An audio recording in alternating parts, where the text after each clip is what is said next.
Okay, so we're back to do another one of our segments. Um, Last anniversary, we couldn't do this because my husband has to work really, really, really, really hard, like 24/7 in the summer. So we decided to do these on Valentine's Day or near Valentine's Day, and today is our Valentine's Day because we were sick. And as you can see, he still thinks he's Mr. Cool Breeze, except now that he's a cowboy breeze, I guess. Cool cowboy or whatever with his glasses. So we wanted to tell a couple of more stories. I'll start out with the. If you remember last year, he had to bring up that we got into this huge argument, and you know how I did not let him sleep and practically ripped the mattress out from under him. And at that point, I wasn't ready to say what it was that he did, but this is, like an unforgivable sin for us women. But he looked at another woman, which he says he doesn't remember. So the whole reason for that argument was because I'm just insane, okay? He doesn't even remember. But the the bottom line was that he loves long hair. He's a Pentecostal at heart, and he loves long hair. And this girl, all I saw was her poom poom shorts, which, as we New York Ricans call poom poom shorts, one of those shorts that are all the way up your butt that you could see the butt with. But he says that what he was looking at was her long, gorgeous hair that came all the way down to her butt. And he was driving me to a church picnic. And all of a sudden, the car swerves into the wrong lane because he was looking at this woman. He swears that he wasn't looking at that woman. So that was the story, first story that I wanted to tell. I said, you totally told on me, so I'm going to tell on you. But, we got through that. The next story that we wanted to talk about was Almond Joy. When we first got, why are you just sitting there saying nothing? I thought this was supposed to be interactive. So ridiculous trying to look like Mr. Cool. All right. The Almond Joy story was that we were dirt poor when we first started working. My husband does maintenance, and 20 some odd years ago, basically, you got a little hole in the wall apartment, and they paid all the bills, and so basically your pay was really small. And I mean, we just made just enough to cover food and to cover groceries. So if we had pennies left over, we would treat ourselves to a candy or something. So I remember I was carrying my baby. Stephanie at the time was a baby, and I'm carrying her in my arms. And we were at the store. Oh, we had like enough for like the train, because I had to take my daughter back and forth to. She was in Christian school. My oldest, she was in Christian school, but her child support check paid for the Christian school, but I had whatever money I had left off from check was for the tokens. And so we was out, and we was heading back to the train station to come home. And oh my goodness, was I enjoying that Almond Joy. I was savoring it, and I was even sharing it, I remember, with Stephanie when she was a baby, and I was saving that almond for last, the best for last.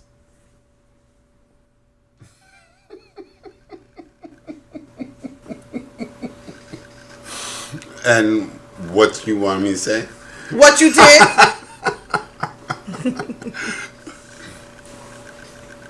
So what was we had? You sure it was Almond Joy? I thought it was a Snicker. No, how could you forget? Because you said that I'm going to remind you about till the day you die. I think it was a Snickers, Charlene. Steve, almond joy is our love candy. See how senile you are?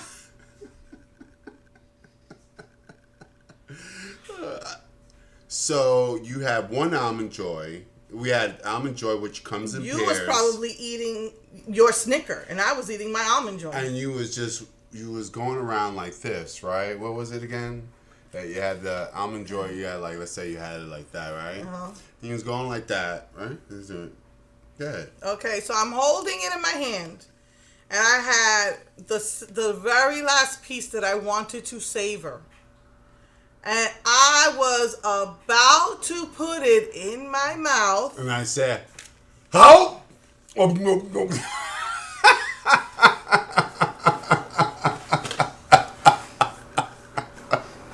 see how he laughs about it? I was traumatized. And I tell everyone what he did to me. For like about 20 years of our marriage. I don't. When did it actually happen? It happened our first or second year. So how long have you been married? Baby. We're going on 24 years. So probably 22 years. Wasn't that long? All right. I tell everyone for 22 years that story because he totally traumatized me. And now she shares it with the world.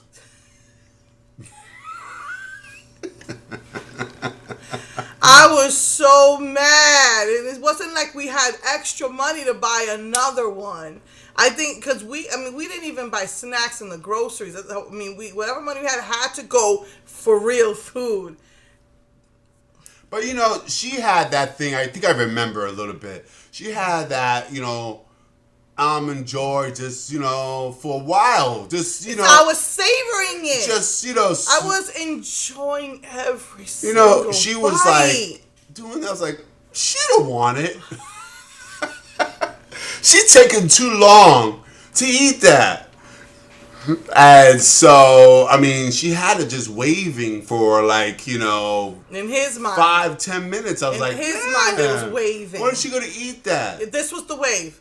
So I just took care of it for her. That was not the wave. That was the. I'm going to be just waving it like this when I walk. It was like, I'm walking. And so, there was an opportunity that I thought that she was sharing. You see how he is? And so I thought I was marrying the loving woman that I was marrying. And that she was sharing it with her loving husband. But, unbeknownst to me, it was the total opposite. And now I'm paying for it for the rest of my life. You should share this with all your husbands. To never eat the candy bar from your wife's hand again, unless you will pay the price for 22 years. I even tried to get back on him. I think maybe 10 years later, I bought him an almond joy, and I ate the almonds out of it, and then let him have the almond, and that still didn't satisfy me. I was the wrath of a woman. I was just so traumatized that still did not satisfy me. And I don't know. I think it was that if he tried to take a cookie. Because before we even started dating, when I was at his sister's house, I was eating. She invited me over for dinner, and we weren't even dating yet. And he tried to take food from my plate. This is how crazy he is. It's not crazy. We were sharing a meal. He finished his own meal. And his sister invited me to dinner because we told you a story. That's how we met. And I guess he finished his, and I was really skinny at the time. I wasn't eating it fast enough for him. And he literally took his fork. Who do you know that does that? When we weren't dating, it was not my boyfriend. And he took his fork and tried to take food right out of my plate. Oh, man, she gave me the killer look. No, I tried to stab him with my fork is what I tried to do. I remember it was painful. And I remember that's when I found out his true middle name. It is not Cool Breeze, just so you know. I called him a sinvergüenza. And that is a Spanish word that some of you might know what it means. And he's like, oh, wow. Mommy used to call me that all the time. That is his middle name. Sinvergüenza. No shame. That's what it means. No shame. How dare you go to someone else's food that I think we just started being friends or whatever, and try to take their food. That's insane. And to this day, she's not satisfied. What are you talking about? She tried to get me 10 years ago, and she's still not satisfied. No, we finally. Let me ask you. Are you satisfied? Yes. So, will you never mention this story again? Will you never mention this story again? Are you satisfied? Are you been appeased? Have I appeased the gods? I might mention it to our grandchildren. See? But I haven't told the story. Well, what finally happened? I don't know what finally happened. In about a year. 2 years. I haven't told a story in a couple of years. I don't know what happened. That after like 20 years, I finally forgave him, and the Almond Joy became our love candy. And so every time we did a grocery, we would get an Almond Joy and we would share it. So I haven't told anyone a story, but last time you got me, I said, this time I gotta get you. With the Almond Joy. Tell everyone the Almond Joy story. We're gonna be, grannies, all gray hair, losing our teeth. Well, I thought I was gonna. Telling the she'll be telling our grandchildren. I thought I was gonna be mentioning this on his deathbed. Hear about the Almond Joy? Your granddaddy did to me. I thought that on his deathbed, I would have been crying and saying, honey, yes, okay, yes, I Grandma. finally forgive Grandma. you. You told us that about 5 years ago.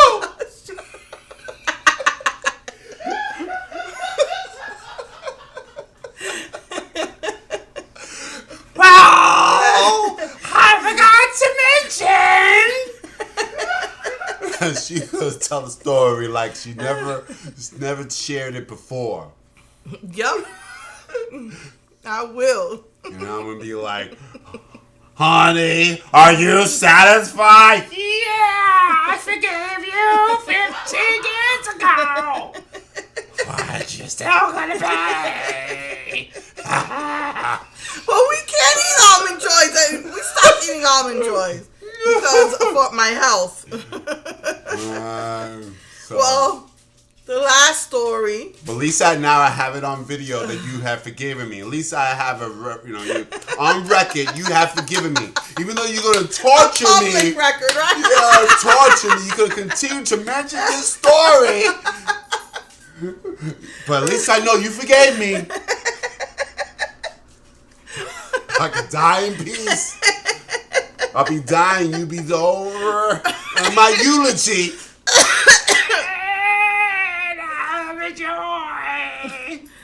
Oh my goodness. Okay. You're gonna kill me, Steve. You're gonna kill me. But then I'm Joy's story. Alright, so the next story is about kahlua.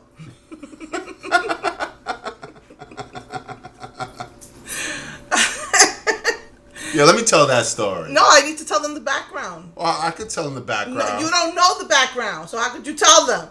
This story to you is one word: lush. That's all. That's how the story is. So let me say first. Okay. The background. What's the background? Okay, so you guys know I've been a Christian for a long time, and when I was 16. And I was, ran away from home, got married, had a baby, like 2 years later, and I became a Pentecostal. If you guys know, Pentecostal religion is like one of the strictest religions in the world. And so drinking is still, a huge no-no for me. But for different reasons. But anyway, I would not drink, and I was married to a demon from hell.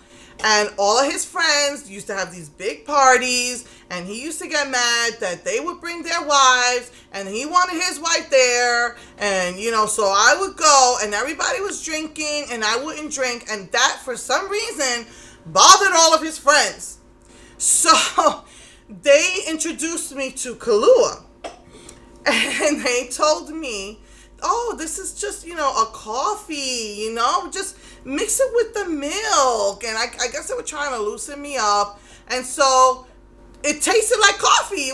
It tasted sweet. It didn't taste like liquor. And I didn't know any better. I was, I think at the time I just turned 18.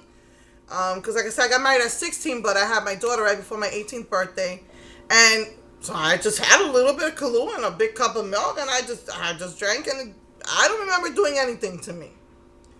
But, you know, then, you know, after got rid of the happy state of my life was when I got the divorce papers in the mail, you know, and then I became a, what do they call us? Just regular Christian, contemporary Christian? What do they call that? When you're not the strict kind of Christian, what do they call that now? You don't know? The strict non-Christian. The non-strict Christian. Non-Christian. Non-strict. Oh, anyway, you know, came to my senses and learned that Christianity is not about bondage, but it's about freedom. But, you know, so our views on drinking is that, you know, the Bible says it's okay to drink as long as you don't get drunk. So I would have the occasional Kahlua because it tastes like coffee to me. That's all it tasted like to me whenever I've had it. Well, we were married for about 8 years. We were in New Jersey, and they had an office party. And one of the girls there had a drink, and she said, here, taste it, and it was Kahlua. I was like, oh, I'm going to get me one. He didn't, you know, he's still Pentecostal in his brain, and, you know, drinking is still a strict no-no. So when I went to go get the Kahlua, I don't know why the lady gave me this. No, you're supposed to do like this much Kahlua. It's Kahlua and cream, and then put the rest cream. Well, I don't know what she was trying to do, get rid of the Kahlua, but she gave me that much Kahlua with a little bit of cream and added anisette to it, which that's strong. But when I took the sip, it still just tasted like coffee to me. And at this party, I felt really out of place. I really didn't want to be there. I just wasn't if it wasn't like I wasn't with my Christian friends, I don't really like to go to parties because what do they usually do is that they drinking and all of that, and I don't really like that. But, I just said, fine, it was a dinner. We, make him happy, go with him to this office party. And he saw me get the Kahlua. He was not happy.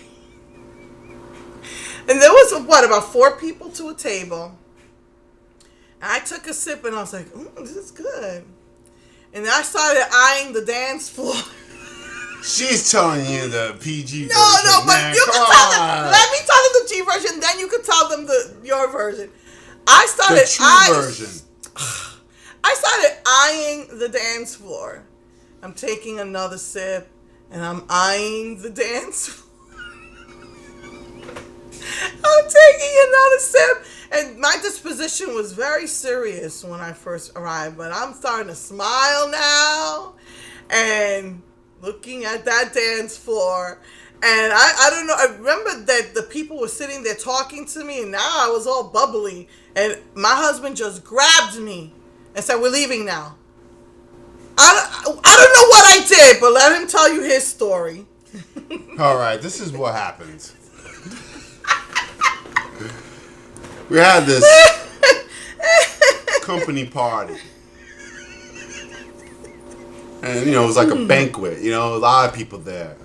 So, make a long story short, we get to the Kahlua part. Oh, man, let me get some Kahlua. I said, I didn't know nothing about Kahlua. I didn't know the drink existed. I'm going to get some Kahlua.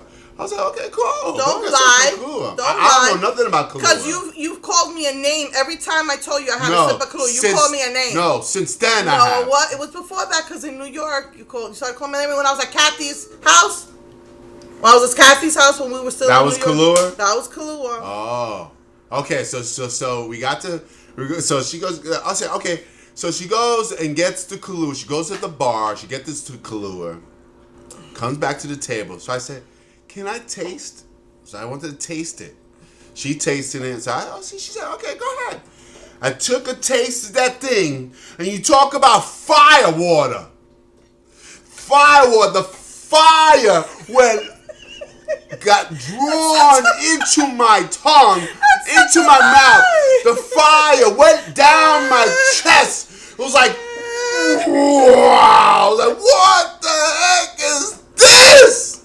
This is kahlua. It did not. It tasted. I can't handle liquor. I can't drink. Oh my God! I was like, what that this tasted was? like coffee. It was not kahlua. It's called fire water from Mississippi.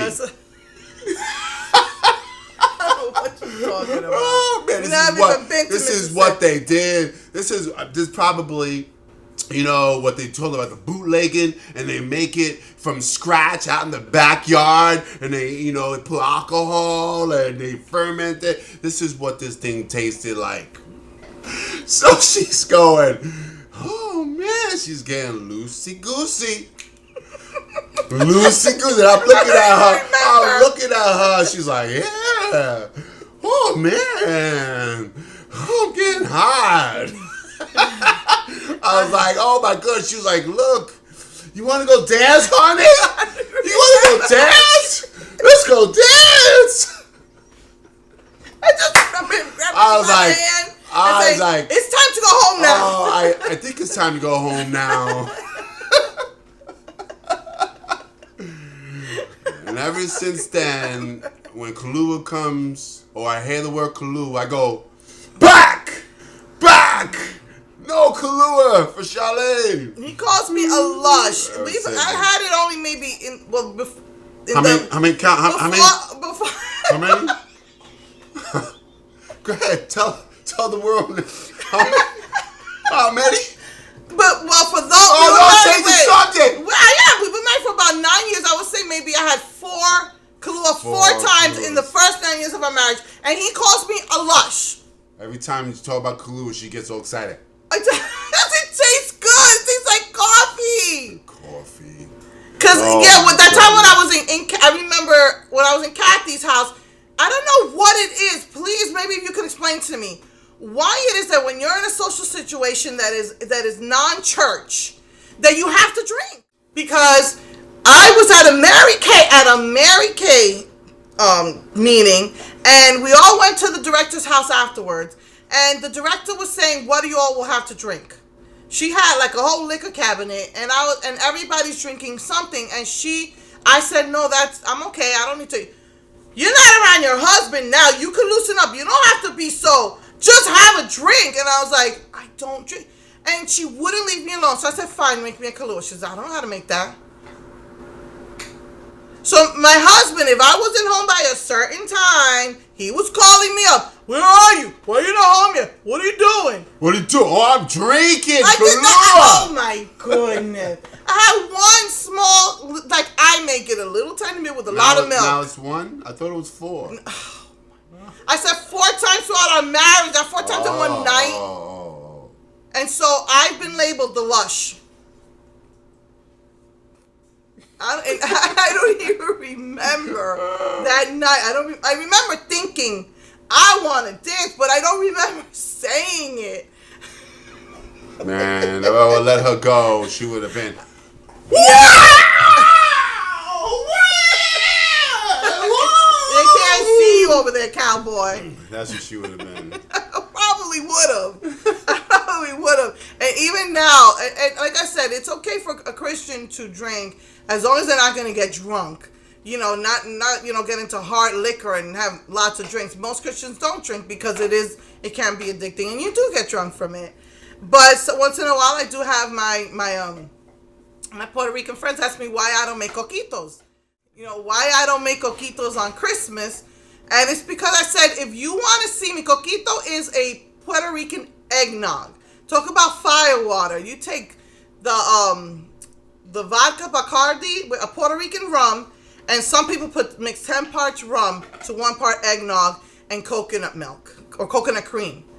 So I'll make it. That's my matter of fact. The first time I made it was this Christmas, and I don't put any liquor in it. Why don't you, girl? You Puerto Rican. Why you not making coquito for Christmas? I'm like, are you crazy? I said, if I make that stuff, I will find myself naked in some park bench in the morning. I said, the tables will be my dance floor, and I'll wonder why I'm naked. The police will be dragging me home naked from a night of dancing that I won't remember. And once in a while, we've during as a maintenance, you get gifts and from contractors and so forth, so on, and they give you wine or and liquor called Crown Royal. You probably know about that.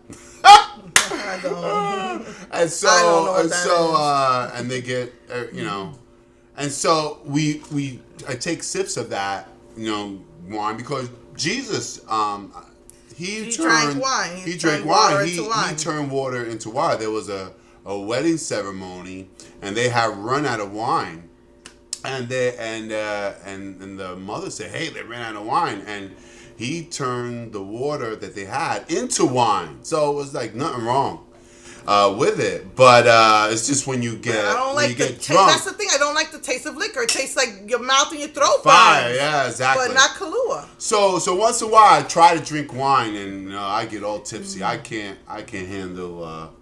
No, I can't. We tried when we first got married. We tried having wine on Valentine's Day one day. We couldn't. No, it makes it serious. After that incident that happened at that Christmas party that he said I said those things. I don't even remember saying them. I will not. Yeah, I will not. And I know that once or twice I had requested for Mother's Day. I might have requested, can I have a little bit of Kahlua like in my coffee? And I don't know, a different Kahlua. They put too much Kahlua in it, but I really tasted it, and so I didn't really finish drinking it. And what's the word he always calls me is, "You're such a lush. You're a lush. You're a lush." They even have little Kahlua candies, and he's getting on my case. "You're a lush. Why are you gonna drink that? You know how you get blah blah." So every time Kahlua comes up, I could see how her eyes just light up. Because it tastes like coffee. I love coffee. She's just trying to repress the real her. Such a lie. You're such a lie. Talk about me exaggerating. So really deep inside, Yeah, in his brain, really deep but inside. But because of the grace of God. In his brain. There go I. It's so ridiculous. Oh my goodness. The last thing I wrote is that he can be like such a child sometimes. Like when a little boy likes a little girl, but they don't want to express it. They like the little girl. So what do? They bother her, they tease her, they hit her, they touch her. That's how he is. And the only time, this was before, we wrote this down like a year ago. We were going to do this last year. Only time that he touches me is when he does something wrong. When he does something wrong, he knows that he did something wrong, and he knows that he's a sinvergüenza, and he really has no excuse except that his true middle name is sinvergüenza. His real personality is sinvergüenza. And so he knows he did it because he likes to push my buttons like an insane person. And then when I get all mad, then he wants to come to hug me. So naturally, what's my reaction going to be? Get off of me. Don't touch me. And then he'll be like this because I told him not to touch me. Like a baby, like a child.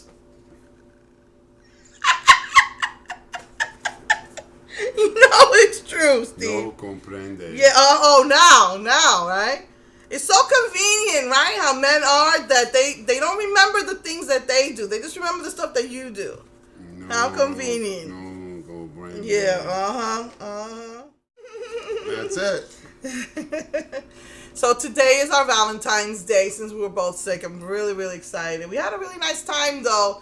Valentine's Day, we just sat at Starbucks, drank herbal tea, and he had like 3, bagels and a scone and pretzel, and I just had that one. But we were just talking and just spending time together. So we have so precious few moments like that, especially since we came here and his job is just very, very demanding. And today we're going to go see Les Mis. I'm really excited. And then can't wait to eat at Papacitos. And so, happy Valentine's Day. Happy Valentine's Day.